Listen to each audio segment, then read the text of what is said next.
Welcome back. అబద్ధపు హామీలతో అధికారంలోకి వచ్చారని, ఇచ్చిన హామీలను నెరవేర్చడం లేదని మాజీ ఎమ్మెల్యే రవిశంకర్ అన్నారు. చొప్పదండి ప్రస్తుత ఎమ్మెల్యే అసమర్థుడని విమర్శించారు. ఇక కాంగ్రెస్ పాలన అభివృద్ధి శూన్యం అంటూ బీఆర్ఎస్ మాజీ ఎమ్మెల్యే రవిశంకర్తో మా కరీంనగర్ ప్రతినిధి రవికుమార్ ఫేస్ టు ఫేస్. ప్రస్తుతం మనం చొప్పదండి నియోజకవర్గంలో ఉన్నాం. మనతో మాట్లాడేందుకు చొప్పదండి మాజీ బీఆర్ఎస్ పార్టీ సుంకె రవిశంకర్ ఉన్నారు.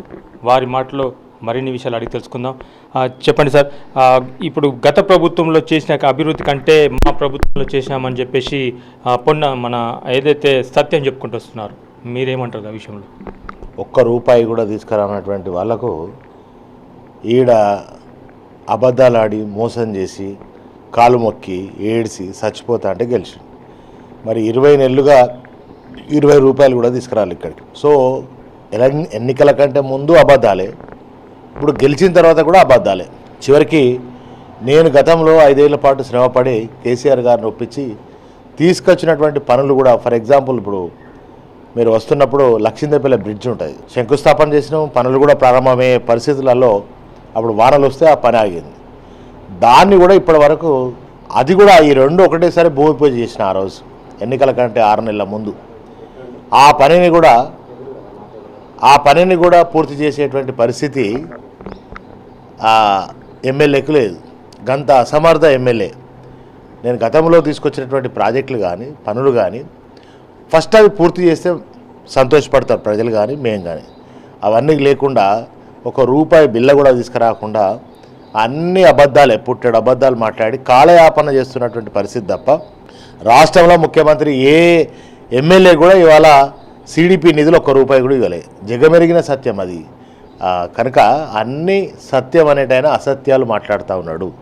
అదేవిధంగా కాంగ్రెస్ ప్రభుత్వం చెప్పుకొస్తుంది చేనేత కార్మికుల కోసం మేము మహిళా పథకం కింద వాళ్ళకు ఉపాధి కల్పిస్తున్నామని చెప్తున్నారు. మరి మీ నియోజకవర్గంలో కూడా చాలామంది చేనేత కార్మికులు ఉన్నారు, మరి వాళ్ళ పరిస్థితి ఏంటి? ఇవాళ మళ్ళీ ఆకలి చావులు మొదలైనాయి. కాంగ్రెస్ ప్రభుత్వంలో గతంలో చేనేత కార్మికులు వలసలు పోయి బొంబాయి భీమండి పోయి బతికే పరిస్థితి, ఆకలి చావులున్న పరిస్థితిని తిరిగి మళ్ళీ తీసుకొచ్చారు. ఇదే కేసీఆర్ గారు కేటీఆర్ గారు ప్రత్యేకంగా వాళ్ళకు ఒక చేయూతనివ్వాలని, వాళ్ళకు భరోసానివ్వాలని చెప్పి బతుకమ్మ చీరలను ఇచ్చి ఉపాధి ఇచ్చి వాళ్ళని కాపాడుకున్నాం. ఇదే మా ఘర్షకృతి కానీ సిరిసిల్ల కానీ తెలంగాణలో ఉన్నటువంటి ప్రతి చేనేత కార్మికులకు ఒక ఉపాధినిచ్చి థ్రెఫ్ట్ అనే ఒక పథకాన్ని పెట్టి వాళ్ళకు సబ్సిడీ కూడా, కరెంట్లో సబ్సిడీ కూడా ఇచ్చి వాళ్ళని ఆదుకున్నాం. మళ్ళీ కాంగ్రెస్ వచ్చింది, మళ్ళీ ఆత్మహత్యలు వచ్చినాయి. ఇవాళ వాళ్ళు చీరలు అన్నారు, మరి దాదాపు 2 ఏళ్ళకి వస్తుంది కదా, మళ్ళీ ఇప్పుడు దసరా కూడా దగ్గరకు వస్తుంది. మనం జూలై మాసంలో ఉన్నాం, సెప్టెంబర్ అక్టోబర్లో దసరా వస్తుంది. మరి ఆ బతుకమ్మ చీరలు ఆర్డర్ ఇచ్చిండ్రా, ఆ పాత పైసలన్నీ వేసిరా అంటే అవి లేదు ఇది లేదు. కనుక వాళ్ళు చెప్పేటి అన్ని వట్టి కళ్ళబొల్లి మాటలు చెప్పడం తప్ప వాళ్ళ చేతలు అంటే మాటలేమో కోటలు దాటుతుంటాయి, చేతలు గడప కూడా దాటే పరిస్థితులు. మేము ఆల్రెడీ ఆర్డర్ ఇచ్చినప్పటికీ వాళ్ళు చేయలేకపోతున్నారు అని చెప్తున్నారు. అది 100% తప్పు. నేనేమంటే మన ఘర్షకృతికి పోదాం, ఒకసారి సిరిసిల్ల పోదాం, మన న్యూస్ ఛానల్ ద్వారా వాళ్ళకు ఒకవేళ ప్రభుత్వానికి ఒక చిత్తశుద్ధి కనువిప్పు కలిగేటట్టు చేద్దాం. తప్పకుండా వాళ్ళకి ఏ పరిస్థితుల్లో వాళ్ళు ఎంత దుఃఖపడుతున్నారో, ఆత్మహత్యలు మొన్న ఘర్షకృతిలో కూడా ఆత్మహత్య చేసుకున్నాడు చేనేత కార్మికుడు. కనుక వాళ్ళు నిజంగా చిత్తశుద్ధి ఉంటే ఆ చేనేత కార్మికులకు గతంలో మేము చనిపోతే 5 లక్షల బీమా ఇచ్చే విధంగా కూడా కేసీఆర్ గారు అన్నాడు.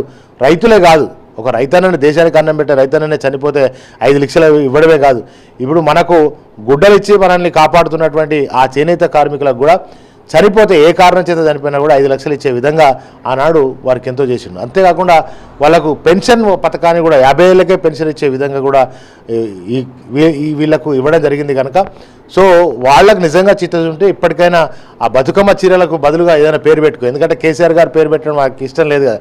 కేసీఆర్ కిట్టు బంద్ అయిపోయింది, రైతు బీమా బంద్ అయిపోయింది, ఇవాళ కాళేశ్వరం కూలిపోయింది అంటారు. కూలిపోయిందా మరి? నిజంగా కూలిపోతే ఇవాళ ఆ నీళ్లను మొన్న పోయినసారి ఎట్లా ఎత్తుకున్నారు?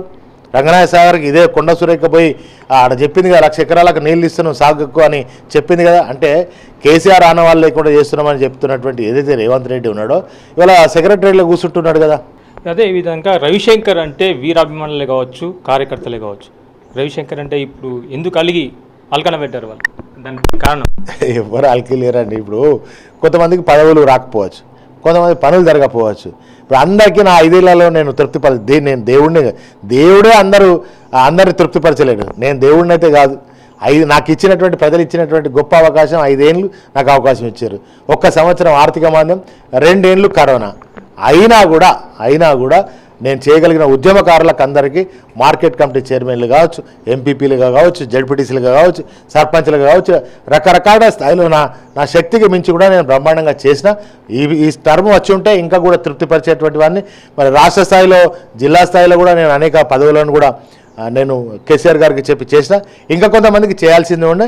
బరాబర్ మళ్ళీ వచ్చేది 2 ఏళ్ల తర్వాత వచ్చేది మా ప్రభుత్వమే.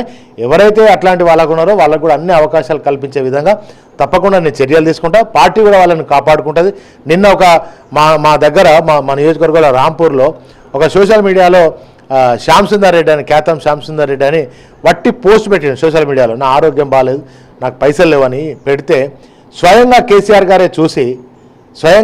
గారే చూసి ఆయనకు ఫోన్ చేసి, బాబు నీ ఇంటికి నేను అంబులెన్స్ పంపిస్తున్నా, నువ్వు రా అని చెప్పి యశోద హాస్పిటల్కు తీసుకుపోయి ట్రీట్మెంట్ ఇప్పించి మొత్తం డబ్బులు కట్టి నేను చెక్ కూడా 70,000 పైసలకు చెక్కులు ఇచ్చిన మనసున్న మహారాజా అండి మా కేసీఆర్ గారు.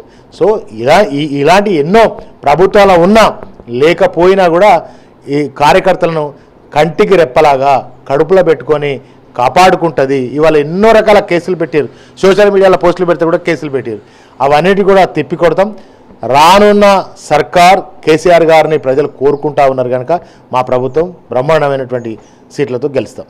ఇది మొత్తానికి రవిశంకర్ చెప్పుకొచ్చేది ఏంటంటే, కాంగ్రెస్ ప్రభుత్వం వచ్చి సంవత్సరాల కాలం అయినప్పటికీ ఎలాంటి అభివృద్ధిని చేయలేదు, శూన్యం అని అంటున్నారు. గత ప్రభుత్వంలో మేము చేసిన అభివృద్ధినే వాళ్ళు చెప్పుకొస్తున్నారు, దాన్నే రిపీట్ చేస్తున్నారు అని చెప్తున్నారు.